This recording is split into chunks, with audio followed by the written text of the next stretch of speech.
आदरणीय साधक गण एवं मेरे प्रिय दर्शक गण, आज हम आ गए हैं मास्टरी टू इंटीग्रेशन के दूसरे दिवस में।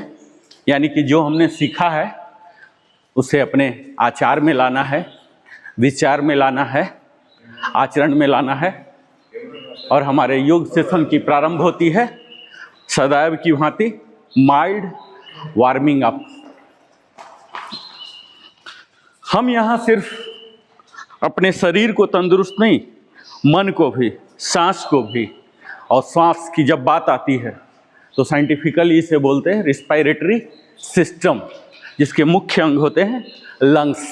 यानी कि जब भी हम ब्रीथ कंट्रोल करते हैं तो अपने सांसों को कंट्रोल करते होते हैं, जिससे कहा जाता है कि अगर अपने सांस को कंट्रोल करने में कामयाब हो गया तो अपने मन को भी संयमित और संतुलित रखा जा सकता है। तो ज़रूरी हो जाता है कि हम इस रिस्पायरेटरी सिस्टम के बारे में जानें।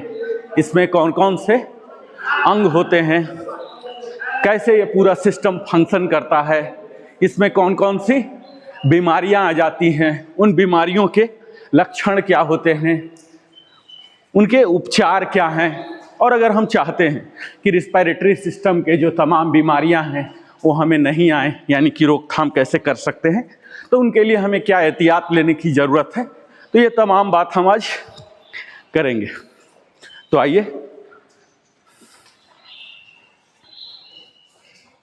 एवं मेरे प्रिय दर्शक, आप सभी को सादर प्रणाम। मैं नरेंद्र कुमार, वेलनेस कंसल्टेंट, आप सबों का स्वागत करता हूँ strength to mastery yoga session day 19 में। आज का हमारा विषय जानते हैं, यह केवल एक अध्याय नहीं होगा, यह हमारे जीवन की हर सांस से जुड़ा हुआ विज्ञान होगा। रिस्पायरेटरी सिस्टम यानी श्वसन तंत्र। हम दिन में लगभग 25,000 बार सांस लेते हैं, पर सच बताइए, क्या हमने कभी समझा कि हर सांस के पीछे कैसी अद्भुत व्यवस्था काम करती है? कैसे नाक, हमारी श्वास नली, फेफड़े और करोड़ों एलुवेली एक टीम की तरह ऑक्सीजन को अंदर लाकर जीवन को चलाते हैं। हमारी सांसें इतनी सहज है कि हम उन्हें हल्के में लेते हैं, लेकिन एक हल्की सी ब्लॉकेज, थोड़ी सी कमजोरी या किसी पोल्यूशन भरे दिन में होने वाली परेशानी हमें तुरंत याद दिलाती है कि फेफड़े स्वस्थ हों तभी जीवन सुचारू चलता है। और आज के सत्र में हम जानेंगे कैसे हमारा रिस्पायरेटरी सिस्टम हमारे मूड, एनर्जी, इम्यूनिटी और इवन वॉइस तक को प्रभावित करता है। और फिर हम समझेंगे कि योग, विशेषकर प्राणायाम, कैसे फेफड़ों को केवल मजबूत ही नहीं करता बल्कि उन्हें रिट्रेन करता है कि वे अधिक गहराई से, अधिक दक्षता से और अधिक संतुलित तरीके से काम कर सके। आज का दिन ज्ञान, अनुभव और अभ्यास तीनों का सम्मिलन है। हम शरीर की एक ऐसी प्रणाली को समझने वाले हैं जो हमारी हर भावना, हर विचार, हर क्रिया की नींव है, श्वास। तो आइए आज हम विस्तार में जानेंगे श्वसन प्रणाली। आज का यह सत्र, आप इसे सिर्फ योग सत्र समझने की चूक न करें। यह एक जीवन सक्षम तंत्र को समझने का गहरा वैज्ञानिक, आध्यात्मिक और जागरूक अनुभव होने वाला है। यह रिस्पायरेटरी सिस्टम, श्वसन तंत्र, जैसा कि मैंने बात किया साथियों कि हम हर दिन लगभग 25,000 बार सांस लेते हैं। और यह क्रिया जानते हैं इतनी स्वाभाविक है कि हम इसे नोटिस भी नहीं करते, लेकिन यही अनजाना तथ्य सबसे बड़ा जोखिम भी बन जाता है, क्योंकि जिस चीज को हम सबसे ज्यादा इस्तेमाल करते हैं ना, उसी की हमें सबसे कम समझ होती है।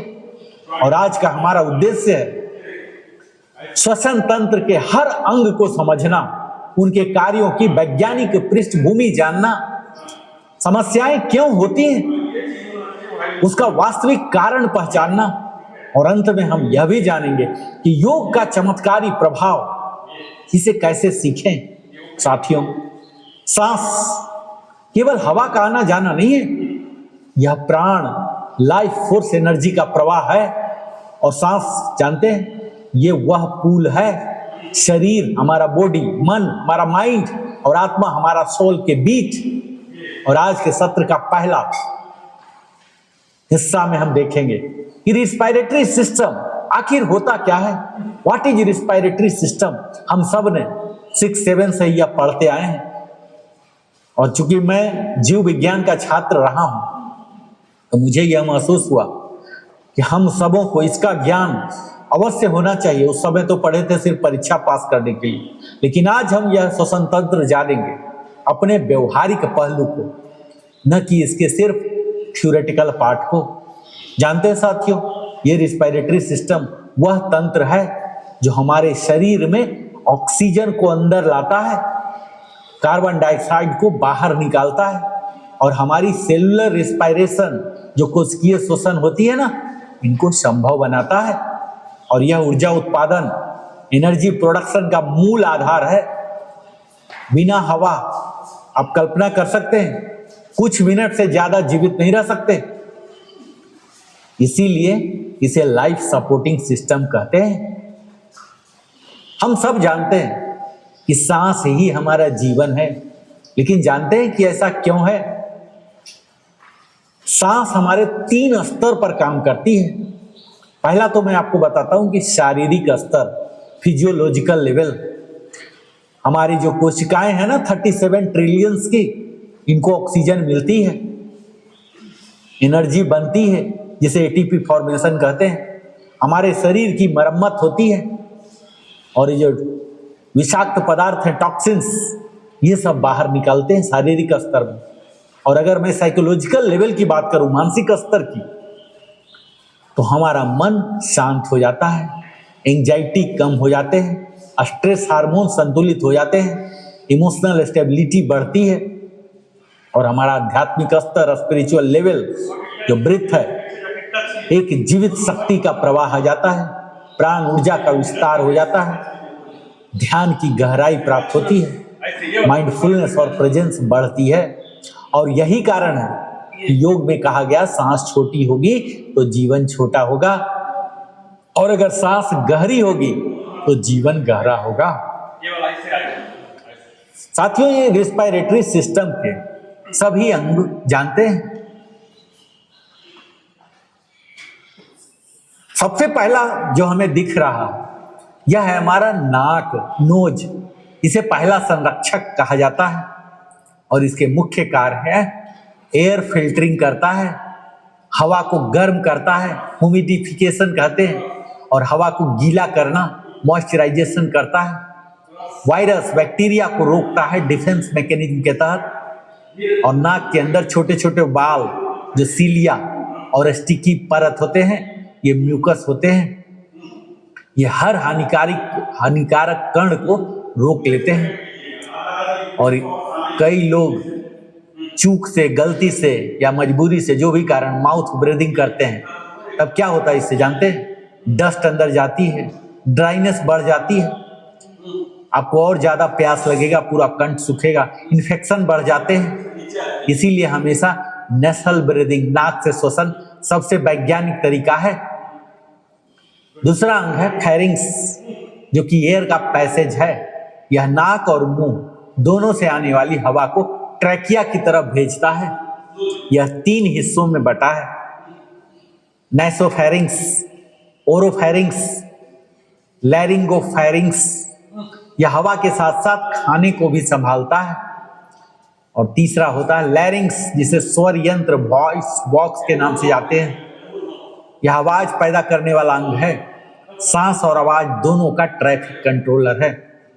वोकल कॉर्ड्स हवा के दबाव पर वाइब्रेट करते हैं, और योगा में उज्जाई श्वास इसी क्षेत्र को अत्यधिक मजबूत करता है। ट्रैकिया, श्वास नली, एयर हाईवे, यह लगभग 10 से 12 सेंटीमीटर लंबी है, जिसमें सी शेप कार्टिलेज रिंग्स होती है, जो इसे खुला रखती है। हवा यहां से स्मूथी फेफड़ों तक पहुंचती है। 5वां अंग है ब्रोंकी एंड ब्रोंकियोलिस। यह ट्रेकिया को दो हिस्सों में बांटती है, राइट ब्रोंकस और लेफ्ट ब्रोंकस। फिर यही कई छोटे नलियों में बांटती है, ब्रोंकोल्स, जैसे पेड़ की शाखाएं होती हैं। और इनका काम हवा को फेफड़े के हर हिस्से तक पहुंचाना होता है, हवा की गति को नियंत्रित करना होता है, एयर डिस्ट्रीब्यूशन को संतुलित रखना होता है। और जब अस्थमा हो जाता है ना किसी को, तो यही नलिकाएं सिकुड़ जाती हैं। और छठा अंग होता है लंग्स, फेफड़े, जिसे बोलते हैं लाइफ प्रोसेसिंग फैक्ट्री। ये हमारे श्वसन तंत्र के मुख्य अंग हैं। हमारे जानते हैं साथियों, दो फेफड़े होते हैं, लेकिन दोनों समान नहीं होते। राइट लंग्स बड़े होते हैं जिसमें 3 लोब्स होते हैं, और लेफ्ट लंग्स 2 लोब्स होते हैं, जो दिल के लिए जगह छोड़ता है, इसीलिए 2 लोब्स है। उसी जगह बच्चे में हमारे हार्ट रहते हैं लेफ्ट साइड। और हमारे फेफड़ों के अंदर मिलियंस टीनी एयर सैक्स होते हैं, जिन्हें कहते हैं एलिवियोलाई। और ये एलिवियोलाई जहां ऑक्सीजन एक्सचेंज चैम्बर हैं। आप इसे इस तरह से जानिए, ये छोटे छोटे गुब्बारे होते हैं ना, इन्हीं के जैसा होता है। और यहीं पर असली गैस एक्सचेंज होता है। एलिवियोलाई में ऑक्सीजन खून में जाती है और कार्बन डाइऑक्साइड बाहर निकलती है। और इनकी संख्या जानते हैं, ये 30 से 50 करोड़ यानी कि 300 to 500 मिलियंस होते हैं। और सीओपीडी और स्मोकिंग क्या करती है जानते हैं? इन्हें ही नष्ट कर देती है। अब आप जान लीजिए कि अगर धूम्रपान मदपान कर रहे हैं तो आप इन्हीं एलिवोलाई को डैमेज कर रहे हैं। और 8वां अंग होता है डायफ्राम। यह मुख्य श्वसन मांसपेशी है, प्राइमरी ब्रीदिंग मसल्स है ये। और यह सांस लेने की सफाई, गहराई और गुणवत्ता निर्धारित करता है। जब हम सांस लेते हैं ना, तो डायफ्राम हमारा नीचे जाता है, फेफड़े फैलते हैं। और जब छोड़ते हैं, एक्सेल करते हैं, तो डायफ्राम ऊपर जाता है, फेफड़े सिकुड़ते हैं। और योग में हम हर दिन बात करते रहे डायफ्रामेटिक ब्रीदिंग, यानी कि गहरे पेट श्वास, इसी को प्रशिक्षित मैं कराते रहता हूं हर दिन। ये जानते हैं, अगर कमजोर डायफ्राम होगा तो इससे हमारे सैलो ब्रीदिंग हो जाएंगे। और सैलो ब्रीदिंग से एंजाइटी आते हैं, और एंजाइटी से फटीग होता है, और फटीग से ऑक्सीजन शॉर्टेज होते हैं। तो इस तरह के लूप हैं। 9वां अंग है इंटरकोस्टल मसल्स, पाजर की मांसपेशियां। ये मांसपेशियां रिबकेज है ना जो हड्डी का, इसको एक्सपैंड और कंट्रैक्ट करवाती है। अगर ये राइट हो तो सैलो ब्रीदिंग, स्टिफनेस, ब्रीथलेसनेस जल्दी हो जाता है। और योग का जो हम लोग हर दिन चेस्ट को एक्सपैंड करने की बात करते हैं, ये चेस्ट एक्सपेंशन ब्रीदिंग इन्हें खोलता है। रिब केज को वाइड करने बोलता हूँ, फ्लेक्स करने। और 10वां अंग है प्लूरुरा, जिसे डबल लेयर मेम्ब्रेन कहते हैं। यह फेफड़े को प्रोटेक्ट करती है और फ्रिक्शन फ्री मूवमेंट देती है। प्लूरल स्पेस में फ्लूइड होता है, प्लूरल इफ्यूजन, फ्लूइड बढ़ जाता है, सांस फूलने लगते हैं। तो अभी तक हमने जाना साथियों, हमने नाक के बारे में, फायरिंग्स के बारे में, स्वर यंत्र के बारे में, श्वास नली, मुख्य नलिकाएं, सूक्ष्म नलिकाएं, फेफड़े, एलिवोलाई, डायफ्राम, पाजर की मांसपेशियां, प्लूरा। अब हम जानेंगे इन अंगों को। अगर हमने जान लिया तो हम ऑर्गन वाइज डिटेल्ड रोल इनके क्या हैं, क्या फंक्शन है, यह जानेंगे। सबसे पहला तो नाक के बारे में जानिए। ये जानते हैं, इसे आप कह सकते हैं इंटेलिजेंट एयर प्रोसेसर है। नाक केवल हवा का रास्ता नहीं है, यह एक वैज्ञानिक उपकरण है साथियों। यह फिल्टरिंग करता है, धूल, बैक्टीरिया, वायरस, पोलन को रोकता है, ह्यूमिडिफिकेशन करता है, नमी बनाए रखता है हमारे शरीर में, हवा को 98% तक मॉइस्ट बना देता है ताकि फेफड़े सूखे ना। और वार्मिंग भी करता है, गर्म करता है, बाहर की हवा ठंडी हो, गर्म हो, नाक उसे इंस्टेंटली 37 डिग्री के आसपास ले आती है। और हमारी जो घ्राण शक्ति है, इंद्रियां, स्मेल, ये ओल्फैक्टरी सिस्टम है जो सुगंध, भोजन, चेतावनी, संकेत पहचानाता है। नाक को प्राकृतिक air conditioner, natural air conditioner कहा जाता है इसी वजह से। और दूसरा अंग जो मैंने बात किया, फायरिंग्स, द डिसीजन चैम्बर इसे कहते हैं। यह हवा और भोजन दोनों को संभालने वाला जंक्शन है। कभी कभी हम लोग सरक जाते हैं ना, इधर का उधर चला जाता है। हवा को ट्रेसेस की ओर भेजना, ट्रेकिया की ओर भेजता है, हमारे भोजन को ओइसोफेगस की ओर। ये जंक्शन है, क्रॉसिंग है। इसे ट्रैफिक कंट्रोलर चैम्बर भी आप कह सकते हैं। और तीसरा है लैरिंक्स, स्वर यंत्र, वॉइस बॉक्स, जिसे कहते हैं गार्जियन गेट है, या वोकल कोट्स होते हैं यहीं पर। ये कोट्स हवा के दबाव पर वाइब्रेट होकर आवाज बनाते हैं। और ये लैरिंक्स वॉइस प्रोड्यूस करते हैं, एयरवे प्रोटेक्ट करते हैं, कफ रिफ्लेक्स एक्टिवेशन करते हैं, एयर स्विचिंग जो ब्रीदिंग कंट्रोल है, इन्हें यही करते हैं। किसी भी इरिटेंट पर यह रिफ्लेक्सिबली क्लोज हो जाती है ताकि हार्मफुल पदार्थ फेफड़ा में न जा पाए। और चौथा अंग की मैंने बात किया, ट्रेकिया, श्वास नली, हाईवे टू लंग्स है। ये नेशनल हाईवे होता है ना, इसी तरह से हमारे शरीर का ये नेशनल हाईवे है। यह एयर कंडक्शन का मुख्य मार्ग है। यह हवा को स्मूथ फ्लो देता है, dust removal system, ciliary movement चलाता है, एयरवे ओपन रखता है कार्टिलेज रिंग्स को। ट्रेकिया के बिना हवा कभी भी सेफ तरीके से लंग्स तक नहीं जा सकती।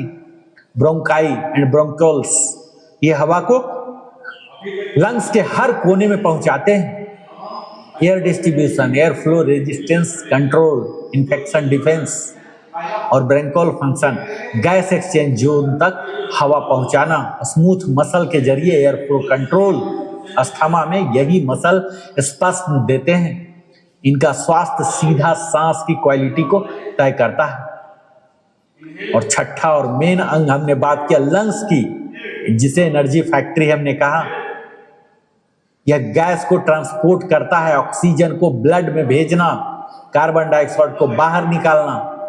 जानते हैं लंग्स में ब्लड वेसल का ऐसा नेटवर्क है जिसमें 1 सेकेंड में लाखों मॉलिक्यूल्स ट्रांसफर होते हैं। और अलुविली ये रियल ऑक्सीजन रूम है, यहां होता है जीवन का असली लेन देन। इन्हीं अलुविली के अंदर हवा अलुवियल के बाहर होते हैं, और खून की कोशिकाएं जो कैपिलरीज हैं, दोनों के बीच गैस अदला बदली होती है, एक्सचेंज होता है। इनकी दीवारें इतनी पतली होती है कि इन्हें वन सेल लेयर मेम्ब्रेन कहा जाता है। और फिर मैंने बात किया डायफ्राम का। ये प्राइमरी ब्रीदिंग मसल है, यह सांस का जानते हैं इंजन है। सांस अंदर लेने पर नीचे जाता है, लंग्स फैलते हैं, और सांस छोड़ने पर ऊपर जाता है, यानी लंग्स सिकुड़ते हैं, उन्हें स्प्रिंग जैसा ही करता है। फेफड़ों में निगेटिव प्रेशर बनाता है। गहरी सांस का 70% काम करता है। और जब वीक डायफ्राम हमारे हो जाते हैं ना, तो सैलो ब्रीदिंग हो जाएंगे, लो ऑक्सीजन हो जाएंगे, और फिर फटीग हो जाता है। और हम लोग हर दिन योग में इसे सबसे अधिक ट्रेन किया जाता है, इन्हीं डायफ्राम को ही। हमने बात किया इंटरकोस्टल मसल्स, यह रिब केज को एक्सपैंड कंट्रैक्ट करती है ताकि हमारे लंग्स को पूरी जगह मिल सके। इनका टाइट होना एंजाइटी और शॉर्ट ब्रेथ का बड़ा कारण है। हमने बात किया प्लूरा का, जो फ्रिक्शन फ्री कर्टेन की तरह काम करते हैं। यह फेफड़ों को सुरक्षा और स्मूथ मूवमेंट देता है। यदि इसमें इन्फेक्शन हो जाए ना, तो फिर pleuritis, sharp pain with breathing, breathlessness हो जाते हैं। श्वसन कैसे होता है, अभी तक तो हमने बात किया ये कि सारे अंग क्या हैं, उनके नाम क्या हैं, उनके फंक्शन क्या हैं, है ना। लेकिन ब्रीदिंग फिजियोलॉजी जो है ये कैसे होते हैं जानते हैं। इस प्रक्रिया में मुख्य 3 स्टेप हैं। जो पहला स्टेप है उसे वेंटिलेशन कहते हैं, और यह 2 मूवमेंट का संयोजन है। पहला इनहेलेशन, सांस लेना, हर दिन हम बात करते रहते हैं। इस टाइम क्या होता है, हमारा डायफ्राम नीचे होता है, रिब्स बाहर होता है, चेस्ट कैविटी एक्सपैंड होते हैं, और लंग्स में निगेटिव प्रेशर बनते हैं, जिसके वजह से हवा अंदर जाते हैं। और दूसरा मूवमेंट होता है एक्सहेलेशन, सांस छोड़ना, निश्वास। डायफ्राम इस समय ऊपर की ओर हो जाता है, रिब्स रिलैक्स हो जाते हैं, चेस्ट कैविटी कंट्रैक्ट हो जाते हैं और फिर हवा बाहर निकल जाते हैं। आप दोनों के लिए हम लोग तो विरेचन गति कई बार कर चुके हैं, ठीक है। विरेचन गति का नाम भी नहीं सुने होंगे आप दोनों, हम लोग कर चुके हैं। आज फुल सेट करेंगे। फुल सेट का मतलब होता है 3। आप लोग को याद होगा, जस्ट ब्रीफली बता देता हूँ आप दोनों के लिए, गौर से सुनिएगा। इसमें हम हाथ यहाँ लाएंगे, साथ साथ चलते जाइए, साथ साथ यहाँ, और एक्सहेल, फोर्सफुल एक्सहेल करेंगे। फोर्सफुल एक्सहेल समझ गए ना, नाक से 50 टाइम्स। और जब एक्सहेल करते होंगे तो ये टच कराएंगे यहाँ पर, ये वाला इनवॉलंटियर मसल यहाँ होते हैं, इस सीना के नीचे वाला, ठीक है। इससे ट्राइसेप बोलते हैं, इसको ट्राइसेप बोलते हैं। ट्राइसेप से इसको हिट करेंगे, दोनों काम। और पहले स्टैटिक कर लेते हैं, फिर डायनामिक में लाऊंगा, ठीक है। ये देखिए, यहाँ रख लिए,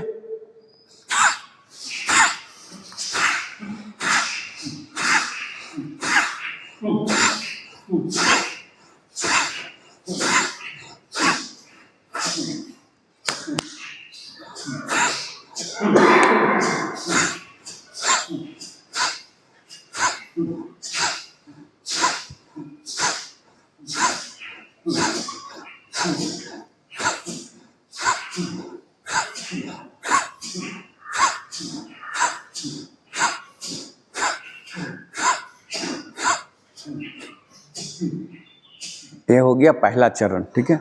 दूसरा चरण, पैर फैला के, और यहाँ जो भी हम वाइड हो रहे थे ना, ऐसे जितना वाइड हो सकते हैं वाइड होइए।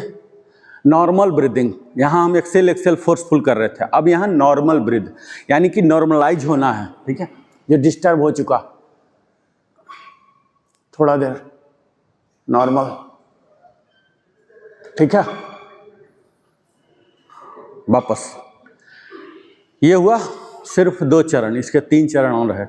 अब इसको हम डायनामिक बनाते हैं, क्योंकि आज हमने वार्मिंग अप कम किया था, इसके लिए ही बचाया था हमने, ठीक है। अब हम क्या करेंगे, जंपिंग के साथ। मैं करके दिखाता हूँ 4 बार, ये देखिए।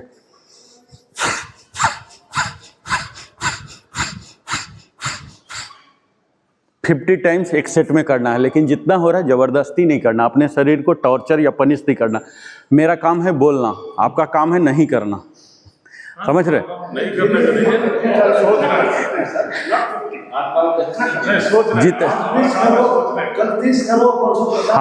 हाँ, मैं पूरा प्रोसीजर इसलिए बता रहा हूँ कि शुरू से ही अगर डेविएशन से बता दूँ तो फिर बाद में उठाना मुश्किल हो जाएगा। तो मैं प्रॉपर बताता हूँ, आपसे जितना हो पाएगा उतना कीजिए। स्टार्ट। अच्छा, जंपिंग के बाद क्या ऐसे रहेगा? हाँ, जंपिंग इसी में, क्योंकि स्ट्रेंथ आता ना जब दोनों एक साथ होता है। अभी ऐसे ऐसे कर लेंगे। अभी देखिए जंप करना क्या हो गया, ये बेंड हो जाएगा, ये देखिए हो पा रहा है ठीक से। जबकि ऐसे भी लैंडिंग बोलता ना, पायलट वगैरह को सिखाता पैराशूट में कि ये दोनों को साथ रखना भाई, लैंडिंग दोनों का स्ट्रेंथ आ जाता, टूटेगा नहीं तो एक ऐसे रहा, ऐसे टूट सकता। तो हमेशा ये काम, ये देखिए इतना ही करना है, ठीक है। स्टार्ट।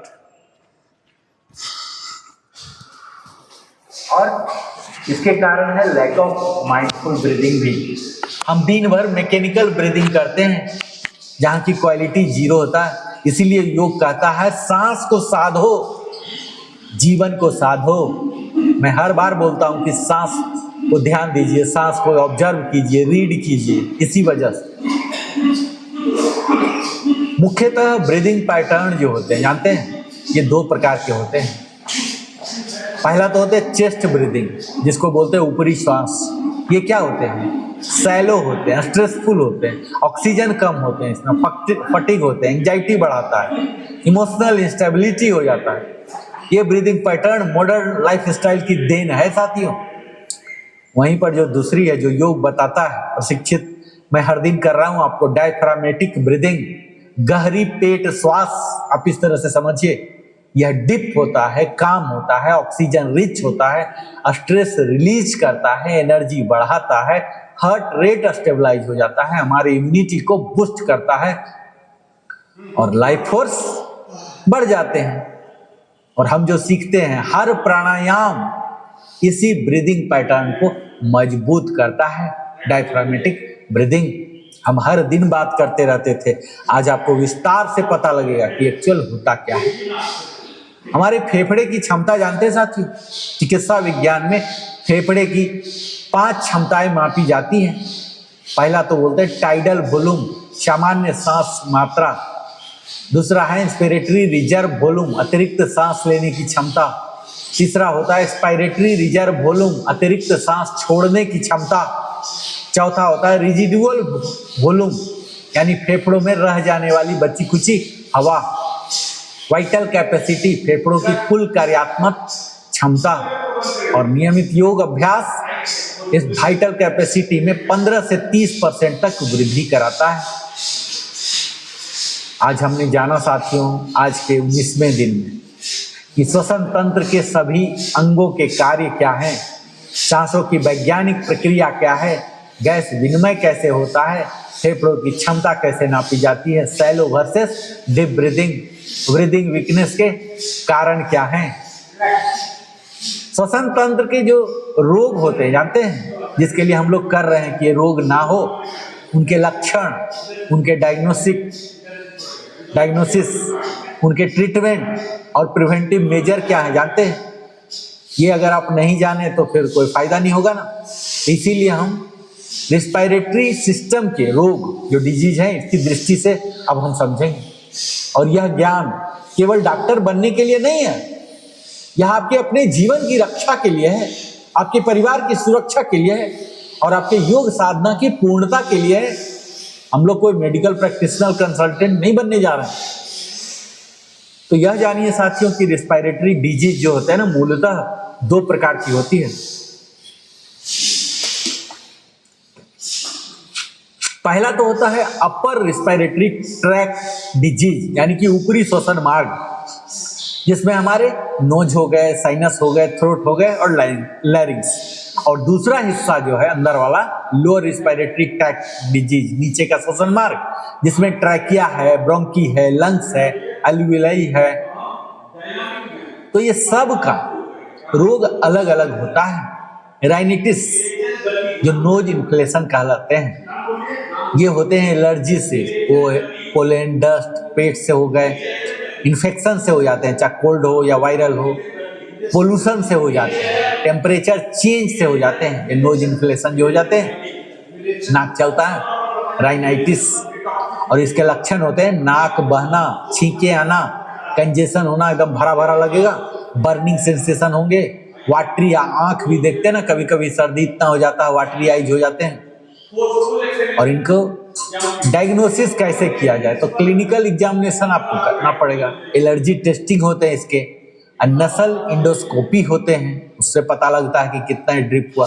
और अगर मैं ट्रीटमेंट की बात करूं तो एंटी एलर्जिक मेडिसिन देते हैं, नसल सेलाइन वॉश कराते हैं, स्टीम इनहेलेशन के लिए रिकमेंड करते हैं।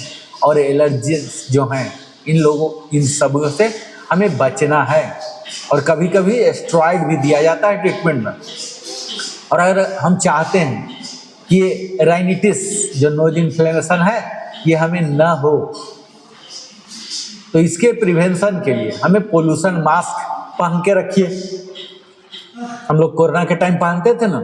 घर को डस्ट फ्री रखिए, ऐसा नहीं कि पूरा डस्ट भरा हुआ वहीं सो रहे हैं वहीं रह रहे हैं। और योगा ब्रीथिंग प्रैक्टिस कीजिए जो हम लोग हर दिन कर ही रहे हैं, जिससे हमारे नेजल रेसिस्टेंस जो है कम होता है। दूसरा बीमारी हमारे रिस्पायरेटरी सिस्टम से होते हैं, इन्हें बोलते हैं साइनोसाइटिस।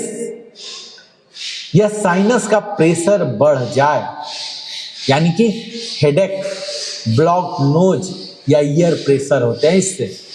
और इसके लक्षण है फोरहेड पेन, ललाट में यहाँ दर्द रहेगा, हैवी हेड लगेगा, सर भारी भारी जैसा, और थिक म्यूकस हो जाएगा, रिड्यूस स्मेल हो जाएंगे, आपको घ्राण शक्ति जो है सुनने की क्षमता घट जाएगी। तो इसके लिए डायग्नोसिस जो है सीटी स्कैन, पीएनएस होता है, नसल इंडोस्कोपी होता है। और इसके ट्रीटमेंट में एंटीबायोटिक्स दिया जाता है, स्टीम लेने को रिकमेंड किया जाता है, डिकंजेस्टेंट दिया जाता है, और कभी कभी सर्जरी की भी नौबत आ जाती है। और तीसरा जो बीमारी है टॉन्सिल की सूज, जिसे बोलते हैं फेरिंगाइटिस या टॉन्सिलाइटिस। इसके सिम्टम है गला में दर्द रहेंगे, बुखार हो जाएंगे, निगलने में कठिनाई हो जाती है, आपका आवाज़ बदल जाएगा।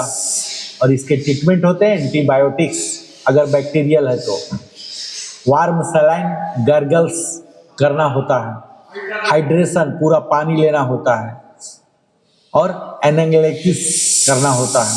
और इसको बचना चाहते हैं तो कोल्ड आइटम से सावधानी रखिए, क्रोनिक इन्फेक्शन से बचाव कीजिए। चौथा जो बीमारी है यह है लैरिंगिटिस, स्वर यंत्र की सूजन। और इसके सिम्टम है आवाज़ आपका बैठ जाएगा, बिल्कुल आवाज़ ही नहीं निकलेगा, सूखापन हो जाएगा। आप अगर बोलना चाह रहे हैं तो दर्द महसूस होगा और आपका कफ बिल्कुल सूख जाएगा। इसके ट्रीटमेंट के लिए वॉइस रेस्ट दिया जाता है कि आपको बात नहीं करना है, स्टीम इनहेलेशन किया जाता है, हाइड्रेशन लेना है और अवॉइड शाउटिंग, चिल्ला के नहीं बोलना। अब हम आते हैं लोअर रिस्पिरेटरी डिजीजेज, जो नीचे के श्वसन मार्ग के रोग हैं। ये रोग जीवन के लिए अधिक खतरनाक साबित होते हैं, जैसे सर्दी जुकाम, अभी तो छोटा मोटा वाला बात कर रहा था। अब ये लोअर वाले में सबसे पहला आते हैं अस्थमा। यह एयरवेज की क्रोनिक इन्फ्लेमेशन डिजीज है। इसमें क्या होता है जानते हैं? हमारे एयरवेज पतले हो जाते हैं, सकरा हो जाते हैं, नैरो हो जाते हैं, ब्रोंकी मसल्स टाइट हो जाते हैं, म्यूकस बढ़ जाते हैं, एयर फ्लो प्रतिबंधित हो जाते हैं, ऑब्स्ट्रक्टेड हो जाते हैं। और इनके अगर सिम्टम की बात करूं तो विजिंग, सीटी जैसे आवाज़ आपका हो जाएगा, ब्रीथलेसनेस हो जाएंगे, चेस्ट टाइटनेस लगेंगे, नाइट में कफ आ लगेंगे और एंजाइटी ब्रीदिंग हो जाएंगे। और इसके डायग्नोसिस कैसे किया जाता है जानते हैं? स्पायरोमेट्री, जो फेफड़ों की क्षमता का मापना हो, ये करना होता है। पीक फ्लो मीटर से होता है और एलर्जी टेस्टिंग होता है। इसके अगर इलाज की बात करूं तो इन्हेलर, जो ब्रोंकोडिलेटर्स के नाम से भी जाना जाता है, ये लेना होता है। स्टेरॉइड इन्हेलर्स भी मिलते हैं, नेबुलाइजेशन किया जाता है और ट्रिगर्स जो हैं जिसके वजह से ये सब अस्थमा के लिए हैं, इन्हें परहेज करना है। ब्रीदिंग ट्रेनिंग, कैसे आपको सही से ट्रेनिंग लेना है। और अगर चाहते हैं कि आप अस्थमा के चपेट में ना आए तो आपको डस्ट फ्री होम रखना पड़ेगा, धूल ना आए यह सुनिश्चित करना पड़ेगा आपको। घर में कोई स्मोकिंग, धूम्रपान, मदपान से आप बचिए। और कोल्ड एयर एक्सपोजर जो है, इससे भी आपको बचना है। और रेगुलर योगा जो हम लोग कर ही रहे हैं, ये हमारे एयर रेजिस्टेंस कम करेगा। और प्राणायाम इन लक्षणों को 40 से 60% तक कम कर सकता है अस्थमा वाला। हमारे दिन बोलते हैं ना कि अस्थमा घट जाएगा। और अस्थमा के बाद अगला बीमारी जो आता है साथियों, लोअर लंग्स का, यह है सीओपीडी, जिसे कहते हैं क्रोनिक ऑब्स्ट्रक्टिव पल्मोनरी डिजीज। और जो रिस्पिरेटरी सिस्टम के डॉक्टर होते हैं ना, इनको बोलते हैं पल्मोलॉजिस्ट। यह मुख्य रूप से सीओपीडी जो होता है स्मोकिंग का परिणाम है। यह इरिवर्सिबल डैमेज है, एक बार अगर हो गया ना तो फिर रिपेयर नहीं होगा, रिवर्स नहीं करा सकते। इसके सिम्टम है क्रोनिक कफ होते हैं, स्पुटम प्रोडक्शन होते हैं, ब्रीथलेसनेस आ जाएंगे, रिड्यूस एक्टिविटी टॉलरेंस हो जाएंगे, फटीग हो जाएंगे। और इसे जांचने के लिए जो डायग्नोसिस है, चेस्ट एक्सरे किया जाता है, सीटी स्कैन किया जाता है, स्पायरोमेट्री भी किया जा सकता है। और इसके ट्रीटमेंट के लिए इन्हेलर इस्तेमाल होते हैं, लॉन्ग टर्म ब्रोंकोडिलेटर्स यूज होते हैं, ऑक्सीजन थेरेपी किए जाते हैं और पल्मोनरी रिहैबिलिटेशन भी दिया जाता है। और अगर आप चाहते हैं कि सीओपीडी से बचें तो स्मोकिंग बंद कर दीजिए तुरंत, इमीडिएटली। सीओपीडी का कोई पूर्ण इलाज अभी तक नहीं हुआ है। और तीसरा बीमारी जो हम लोगों ने खूब सुना है, इसे बोलते हैं निमोनिया, फेफड़ों के संक्रमण। यह बैक्टीरियल, वायरल, फंगल किसी भी इन्फेक्शन से होता है। इसके सिम्टम जाते हैं, हाई फीवर हो जाएगा, चेस्ट पेन हो जाएगा, प्रोडक्टिव कफ हो जाएंगे, ब्रीथलेसनेस हो जाएंगे और रैपिड ब्रीदिंग हो सकती है। इसके डायग्नोसिस कैसे होते हैं? तो चेस्ट एक्सरे करवाएंगे डॉक्टर, ब्लड टेस्ट कराएंगे, स्पुटम कल्चर करवाएंगे तो पता चल जाता है निमोनिया के बारे में। और इसका ट्रीटमेंट होता है, एंटीबायोटिक्स देते हैं ऑक्सीजन भी चढ़ाना पड़ जा सकता है, हाइड्रेशन के लिए सलाइन या पानी ज़्यादा पीना है, फीवर कंट्रोल के लिए किया जाता है, और हॉस्पिटलाइजेशन अगर सीवियर हो गया तो भी हो सकता है निमोनिया। और चौथा जो आज इतने ज़्यादा नहीं होते हैं, भारत ने इस पर काफ़ी कंट्रोल कर लिया है, जो ट्यूबरकुलोसिस के नाम से, टीबी, क्षय रोग हम सब ने खूब सुना है। भारत में अभी भी गंभीर समस्या है और इसके लक्षण होते हैं लॉन्ग टर्म कफ, करीब 3 सप्ताह से भी ज़्यादा जब होने लगे ना तो समझ जाइए कि ये क्षय रोग यानी कि टीबी हो सकता है। आपके वजन घटने लग जाएंगे, वेट लॉस, बीमार, फीवर हो सकता है, नाइट स्वेट, रात में आपको पूरा पसीना चलेगा, और स्पुटम जो है इसमें ब्लड हो सकते हैं। और इसके डायग्नोसिस करना चाहते हैं तो CBNAAT जो जेनेस्पेक्ट होते हैं इससे पता लगता है, चेस्ट एक्सरे करना होता है, माइंटॉक्स टेस्ट होते हैं, स्पुटम टेस्ट होते हैं। ये चले गए।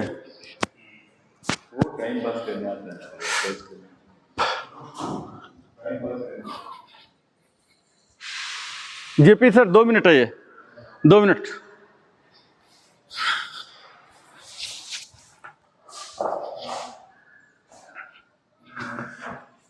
हम लोग आज नया सीखने वाले हैं। आइए सर 2 मिनट, उसके बाद चले जाइएगा। 2 मिनट रहिए, आप मत कीजिएगा, सिर्फ देख लीजिए। 5 उंगलियां हैं, 5 उंगलियां को, गेट को कैसे हम बंद करेंगे ये बता रहा हूँ। देखिए, अभी खाली देखिएगा, आप फॉलो मत कीजिएगा, सिर्फ देखिए। ये दोनों जो है ना नीचे वाला, ये मुंह को बंद करेगा। ये पोजीशन बहुत ही वाइटल है। ये दोनों उंगलियां मुंह को बंद करेगा। ये जो मिडिल फिंगर है नाक को बंद करेगा, ठीक है। और ये जो एक उंगली है आँख को बंद करेगा। ये सिंबॉलिक है, ठीक है। ये इंडेक्स फिंगर आँख को बंद करेगा। और ये जो है थंब किसको करेगा? कान को। कान को कैसे बंद करते हैं? छोटा कान को बंद करके। 5 उंगली का इस्तेमाल पता लग गया? फिर से बताता हूँ सर, 1 मिनट देखिए। हाँ 10 का। हाँ ये देखिए, ये मुंह बंद, ये बंद एक्चुअल इसलिए बंद करना है कि जो हम काम करने जा रहे हैं वहाँ से कोई लीकेज ना हो। बहुत ही इंपॉर्टेंट है, इसलिए मैं सर को बुलाया, क्योंकि हर दिन इतना संभव नहीं हो पाता डिटेल में जाना। तो पहला जान गए, ये देखिए, ये दोनों बंद, नाक बंद, आँख बंद, और ये कान बंद। इसकी पता हो गई। अब देखिए करना क्या मूलतः। अब आँख खोल लीजिए सर, आप लोग फॉलो मत कीजिए, सिर्फ सुनिए। मुंह से यूजुअली सांस हम नहीं लेते क्योंकि इसमें इन्फेक्शन जाने की बहुत ज़्यादा लॉसेस की संभावना होती है, लेकिन एक्सट्रीम केस में लेना होता है, जब बताता हूँ तब। अभी देखिए, मुंह से लेने से क्या ना ज़्यादा चिलिंग आता है, प्योर होता है, एज इट इज नेचुरल आ जाता है। और इसमें क्या ना बहुत सारे फिल्टरिंग लगे हुए हैं, फिल्टर होके आता है। अभी हम नेचुरल ले लिया। ये देखिए पूरा हनुमान जैसा बनाइए आप लोग, हनुमान जैसा पहले मुंह पूरा फुलाओ, ठीक है। और अभी सीखने के लिए आँख खुला हुआ, अदरवाइज 100% आँख बंद रहना, 100% आँख बंद, क्योंकि ब्लड आ जाएगा आँख में, ठीक है, ब्लड आ जाता है। ऐसे देख लिए प्रोसीजर, ऐसे। और ये गेट लगा के ये ऐसे कर देना है। जलंधर बंद, जलंधर बंद पता है? ये चिन चेस्ट में सटता है, सांसों को होल्ड करना है। ये सारे प्रोसीजर गौर से सुन लीजिए। पहला 5 उंगली का इस्तेमाल, दूसरा इनहेल, तीसरा ये पूरा फुला लेना है जितना भी। ये बोलने में इतना टाइम लग रहा है, ये हो जाएगा 5 सेकंड के अंदर, साइमल्टेनियस हो जाएगा। तो मैं ब्रेक डाउन करके बोल रहा हूँ। ये देखिए ऐसा हो गया ना, ऐसे पहले कर लीजिए, बंद कर लेंगे तो ये नहीं होगा ना। ये पहले काम कर लेना है, मुंह वाला पहले कर लेना है। अब मुंह वाला कर लिए और यहाँ सारा बंद, सांसों को होल्ड करना है, ये ध्यान दीजिएगा। और जलंधर बंद, ठीक है, जब तक रह सकते हैं। और फिर छोड़ना है नाक से, मुंह से नहीं। मुंह से आप लिए हैं, नाक से छोड़ना है, ध्यान रहेगा। ये हो गया एक्सेल करके, और फिर यहाँ नॉर्मल। इनहेल करके हम आए थे, होल्ड करेंगे, ये क्या करता है, हमारे जो तमाम सेल है ना, पूरा धमा चौकड़ी बनाता है। ये बहुत ही कॉस्टली, आपको शायद कहीं नहीं मिलेगा ये वाला, आप ढूंढ लीजिएगा। ये पूरे फेस को ग्लो देता है। ये स्पेशल है, ये योग का ना फेशियल योगा बोलते हैं। फेस में अगर आपको ग्लो चाहिए, जो कि हर आदमी को चाहिए ही ना, चाहे वो 80 साल का भी हो, तभी ना MRP बनता है अपना। ठीक है, स्टार्ट। सारे पोजीशन याद है? चलिए, अभी आँख खुला रखिएगा, अभी आप लोग बंद मत कीजिए। शुरू में मतलब पहला पूरा भर लीजिए।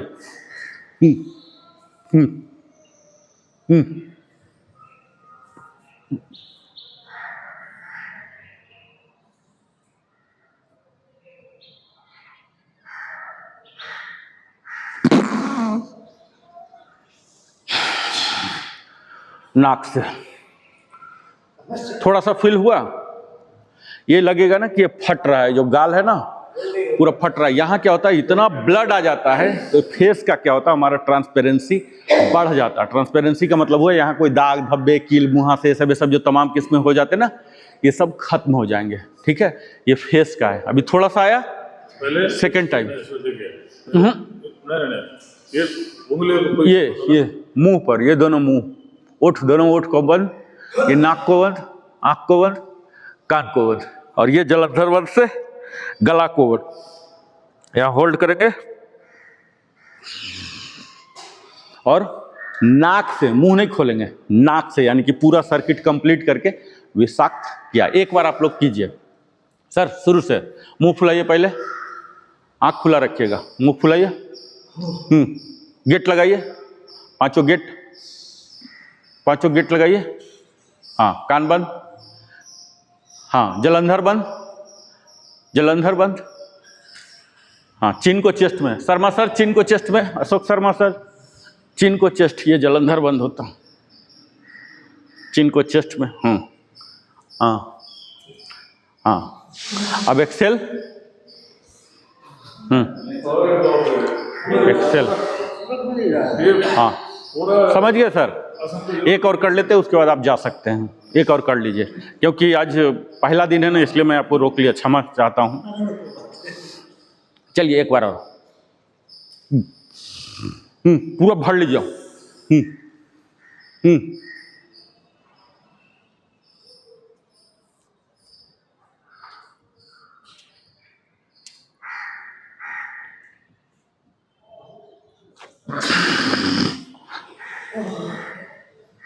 चलिए, हो गया ना?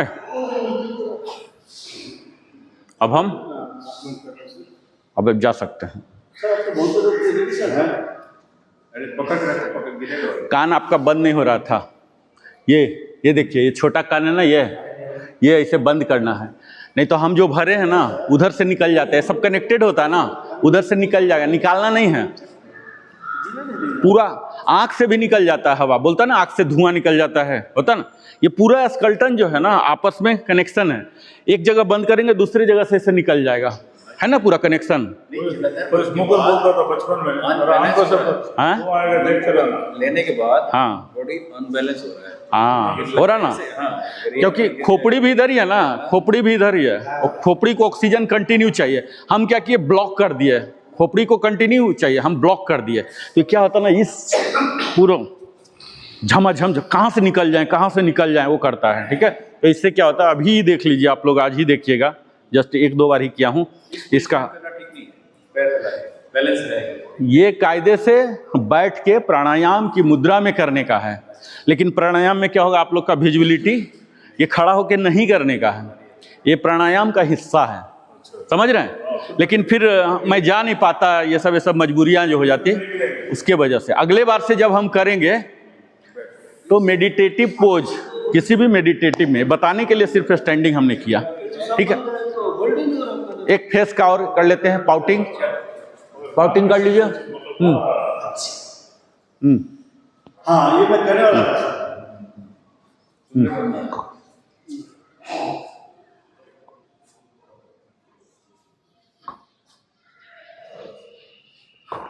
पाउटिंग कीजिए। उससे ब्रोंकाइलर ट्यूब्स जो हैं, ब्रोंकाइलर ट्यूब इसके थिकनेस को घटा देता, एयर फ्लो रेजिस्टेंस को कम कर देता, एयर स्मूथ मसल रिलैक्स होती, इससे हम कहते हैं बेटर पल्मोनरी फंक्शन। या हमारे स्ट्रेस हार्मोन को भी रिलीज करता है, कोर्टिसोल है, उनको घटाता है और इम्यूनिटी को नॉर्मल। अब हाथ यहाँ लाइए, भस्त्रिका।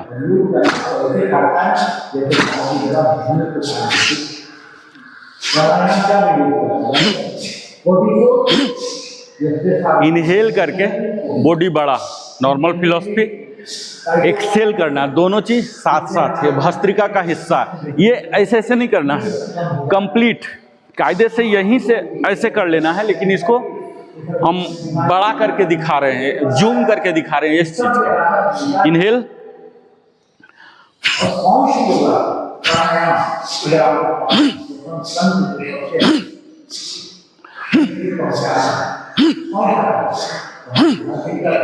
ये वार्मिंग अप के लिए है कायदे से। जो हम ऐसे ऐसे करके करते हैं ना वार्मिंग अप, तो जो एक्चुअल योगी होते हैं वो ऐसे ऐसे वाला नहीं करते हैं, क्योंकि उस उम्र में नहीं हो पाएगा ना, तो क्या करते हैं इसी प्राणायाम से ही वार्मिंग। लेकिन हम लोग तो सक्षम है ना, हम तो पुशअप भी लगाने के लिए सक्षम है, अदरवाइज तो हम लोग को पता होना चाहिए कि एक्चुअल यौगिक वाले क्या करते हैं। यौगिक वाले ये सब नहीं करते हैं, ठीक है, हम लोग के लिए जरूरी है, तभी हम तैयार होंगे ना। चलिए, इसको बोलते हैं प्राणायामिक वार्म अप।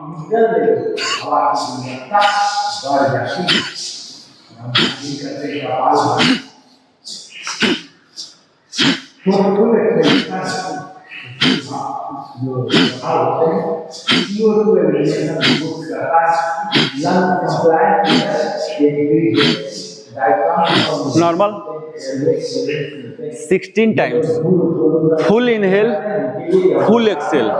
काउंटिंग पर ध्यान नहीं देना है, कितना फुल हो रहा अनुभव करना है। जैसे हम कोई अच्छा जगह जाते हैं, सोचते हैं भागें, लगता है थोड़ा देर और गाड़ी रुक जाती तो अच्छा, 2 दिन का और स्टे ले लेता तो अच्छा रहता, ऐसा सोचते हैं ना, वो चीज़ होना चाहिए। जैसे इनहेल किए, ऐसे नहीं, फायदा नहीं है। पूरा इनहेल कंप्लीट, ये भी फिजिकल भी आना चाहिए ये, और फिर एक्सेल। ऐसा नहीं, ऐसे वो तो मंकी वाला हो गया, फिर बेनिफिट नहीं होगा। ऐसा वाला कंप्लीट वाला, गहरा और लंबा 16 टाइम्स। मत्स्यासन किए थे इस पोज कि हमारे रिंग केज को एक्सपैंड करता, लंग्स एक्सपेंशन होता है, और दोनों को हम लोग करते हैं कैट काउ। तो ये हमारे अपर लंग लोब को सक्रिय करता है, पेशेंट में बड़ा ही लाभकारी होता है। ये और अर्धचक्रासन बताया था आपको, आप बिल्कुल ये हमारे छाती में कंप्रेशन कम करता है, ब्रीदिंग एफिशिएंसी। ये क्या हुआ, चूंकि हम ब्रीदिंग को कंट्रोल कर रहे हैं तो प्राणायाम तो हुआ ही, लेकिन हम हाथों को भी कर ले रहे हैं, तो क्या हुआ, ये फिजिकल बेनिफिट भी देगा। हमारे कंधे भी चौड़े होंगे, हमारे बाइसेप ट्राइसेप भी होंगे, ठीक है। लेकिन जो ज़्यादा बूढ़ा सूढ़ा है तो क्या करते हैं, प्राणायाम बैठ के तब करते हैं। हम तो इतना बूढ़ा अपने आप को मानते नहीं ना, बेशक हो गए लेकिन मानते नहीं है ना। गुरु जी, इसने ये भी कहा जैसे कि 60 प्लस वाले जो हैं, हाँ, वो बिस्तर सूखते हैं, मान लीजिए टॉयलेट वगैरह के लिए, तो इंतजार करके या फिर बैठे ही सांस वाला कर लेंगे तो थोड़ा ब्लड जो है सर्कुलेशन।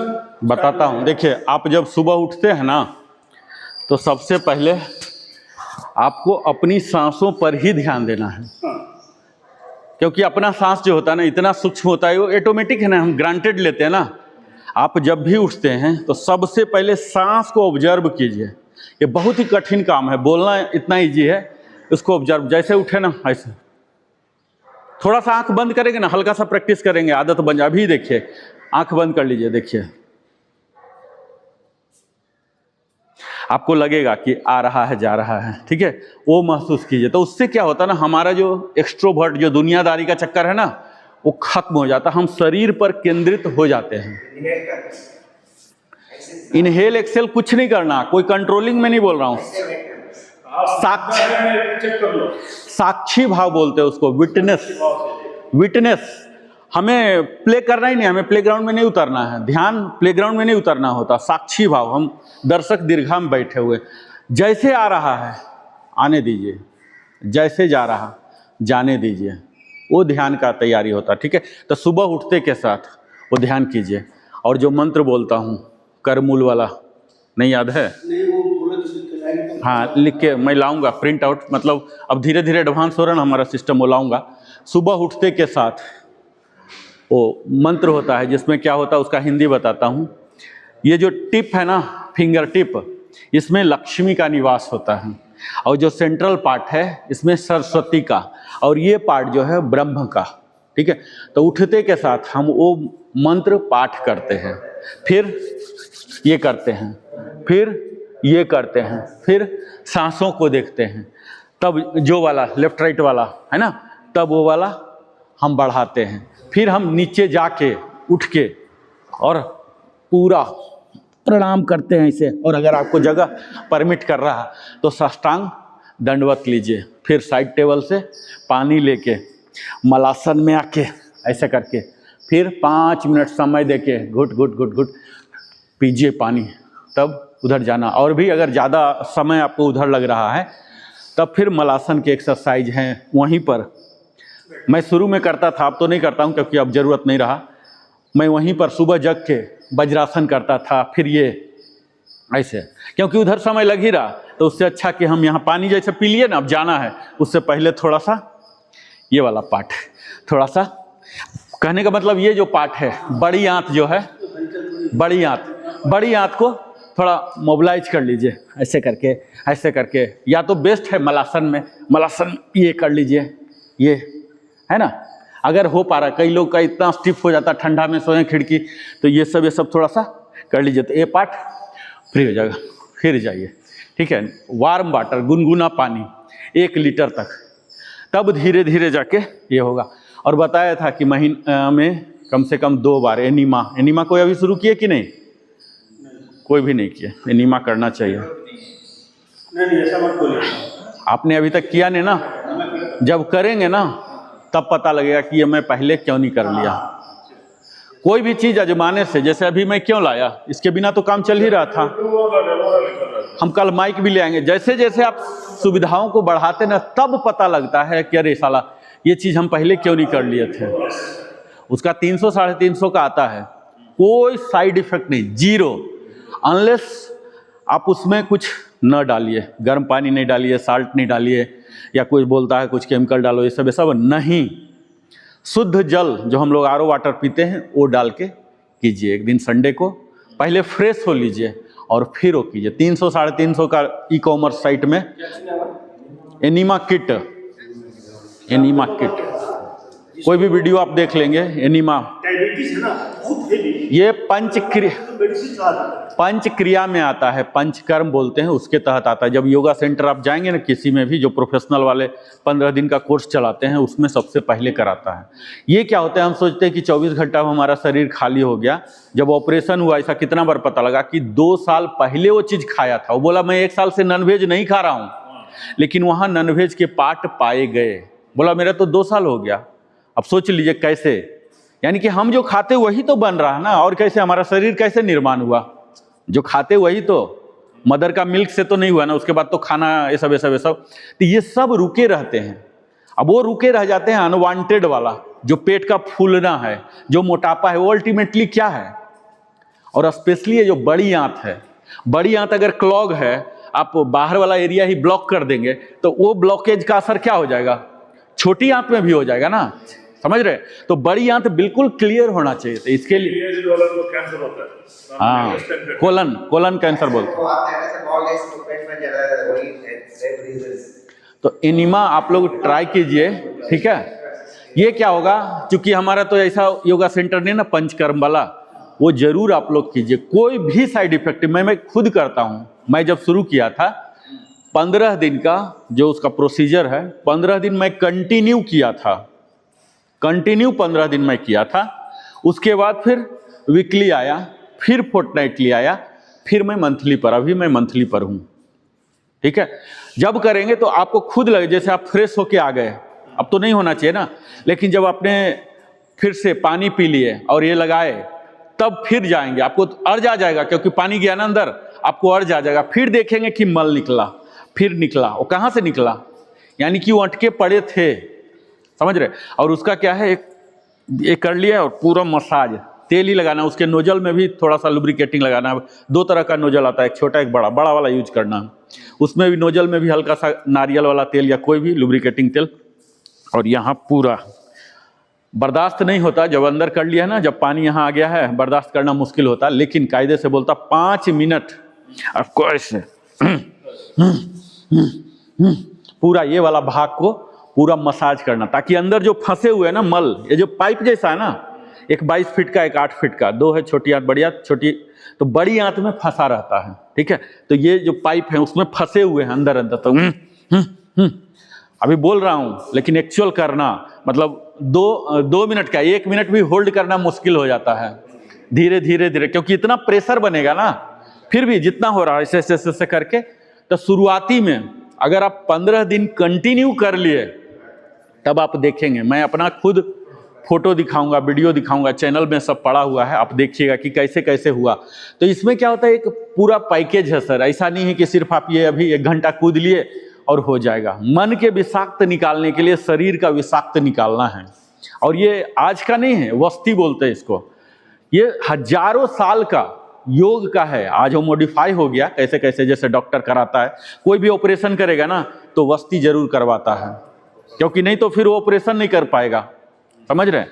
वो वस्ती कराता है तो सबका अलग होता है, वो सब नर्स ले जाके, वो पेशेंट को पता भी नहीं चलता, नर्स ले जाके वो सब करवा देती है, ठीक है। तो अब हम ओम चैंटिंग में आ जाएं, सीधा ओम चैंटिंग आ जाते हैं। हाँ, प्राणायाम हो गया, अब हम ओम चैंटिंग में आ जाते हैं। आप लोग जरूर ट्राई कीजिए, मैं ऐसा नहीं कि एडवर्टाइजमेंट कर रहा हूँ, मेरा कोई नाता नहीं है किसी भी कंपनी से अभी तक।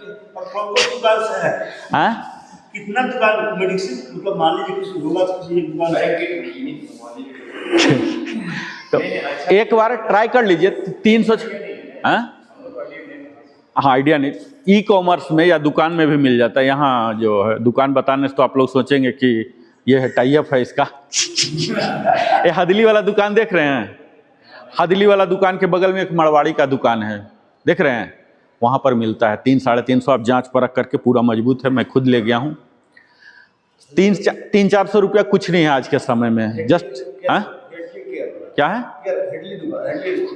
हदली वाला मेडिकल नहीं है, हदली के बगल में एक मेडिकल स्टोर मरवाड़ी का नहीं है, लेफ्ट में ही हदली साइड ही, वो वाला। एनिमा किट, एनिमा किट वो सब क्या नहीं मिलता, या तो ई कॉमर्स में आप डालिए, आपको 100 रुपया से ही मिलना शुरू हो जाएगा। एनिमा किट, सिंगल यूज नहीं, मल्टीपल वाला।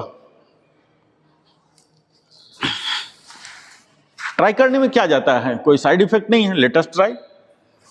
चलिए Om chanting.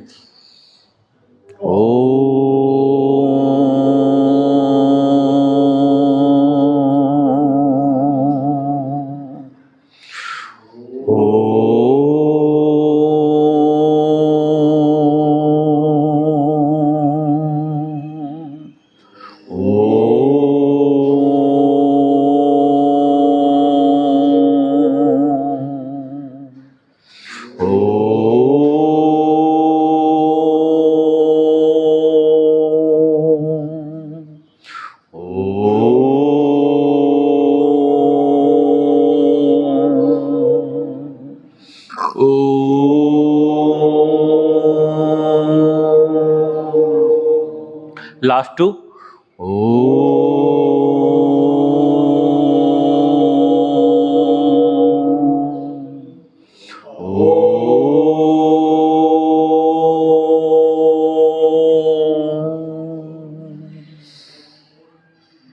Pranav pranayam 8 times same.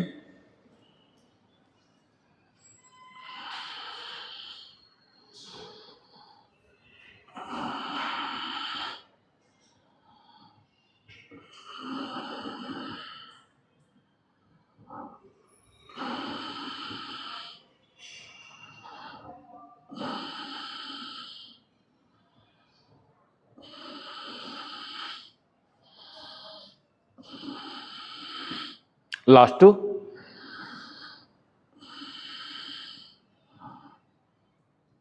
Palming.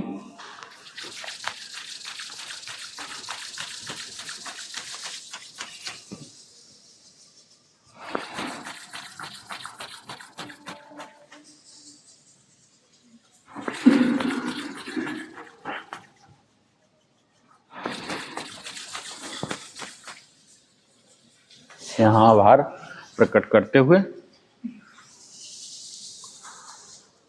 शांति मंत्र, सर्वे भवन्तु सुखिना, सर्वे सन्तु निरामया, सर्वे भद्राणि पश्यन्ति, माँ कश्चित् दुःखभाग् भवेत्। ओम शांति शांति शांति। और यहाँ हथेली खोलेंगे, आभार प्रकट करेंगे ईश्वर को सब कुछ प्रदान करने के लिए। और यहाँ दाहिने से सपोर्ट लेके खड़े हो जाएंगे।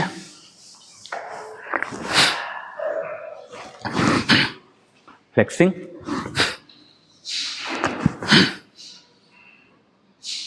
और यहाँ दाहिने ईस्ट फेसिंग होके गायत्री मंत्र, ओम भूर्भुवः स्वः तत्सवितुर्वरेण्यं भर्गो देवस्य धीमहि धियो यो नः प्रचोदयात्। ओम भूर्भुवः स्वः तत्सवितुर्वरेण्यं भर्गो देवस्य धीमहि धियो यो नः प्रचोदयात्। और यहाँ